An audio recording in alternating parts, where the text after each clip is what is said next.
ও লোকের বাড়িতে ডাকাতি করতো, তারা বডির পানি বের করে তাই খাওয়াইছি। এই জন্য গাজী নজরুল ভয় পায় আমার খুব। সুন্দরবন বেষ্টিত জনপদে সংঘবদ্ধ ডাকাতি করতেন জামায়াতের এমপি গাজী নজরুল ইসলাম। একাধিকবার পড়েছেন হাতে নাতে ধরা। ডাকাতির দায়ে আটকের পর নজরুলকে পিটিয়ে ঝুড়িতে ভরে পাঠানো হয় বাড়িতে, আর পানির বদলে খাওয়ানো হয় প্রস্রাব।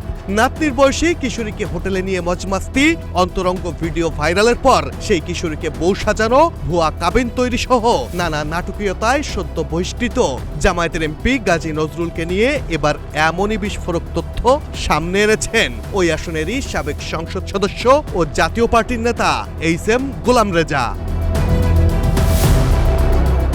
গোলাম রেজা এক সাক্ষাৎকারে জামায়াতের বহিষ্কৃত এমপি গাজী নজরুলের প্রসঙ্গ টেনে বলেন, আমিও ধরে এনে মারছি গাজী নজরুলকে, পিচমোড়া করে স্কুল মাঠে ফেলে বেদম পিটুনির পর ঝুড়িতে ভরে বাড়ি পাঠিয়ে দিয়েছি। পিটুনির কারণ সম্পর্কে গোলাম রেজা বলেন, নজরুল ডাকাতি করত, একবার সে আমাদের বাড়িতেও ডাকাতি করে এক সহযোগী সহ ধরা পড়ে। সে সময় গাজী নজরুল ও ধরা পড়া অপর ইন্তাজ ডাকাতকে স্কুল মাঠে বেঁধে পেটানোর পর ঝুড়িতে ভরে বাড়ি পাঠিয়েছিলাম।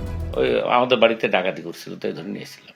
ও লোকের বাড়িতে ডাকাতি করতো, ও তারপরে এন্তাজ ডাকাত আছে ও গান বাড়ি দুটারে মাইরা ঝুড়িত কইরা গান বাড়ি স্কুল থেকে বাড়িতে আড়াই দিয়েছি, বড় ঝুড়ি আছে।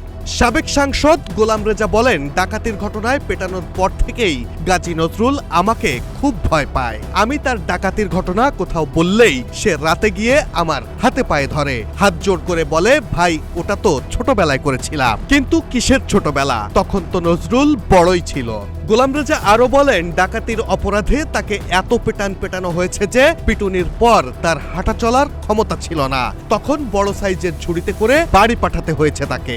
আর পিটুনি খাওয়ার পর পানি খাইতে চাইলে নজরুলকে জনসম্মুখে বডির পানি বের করে অর্থাৎ প্রস্রাব করে খাওয়ানো হয়েছে বলেও বিস্ফোরক মন্তব্য করেন তিনি।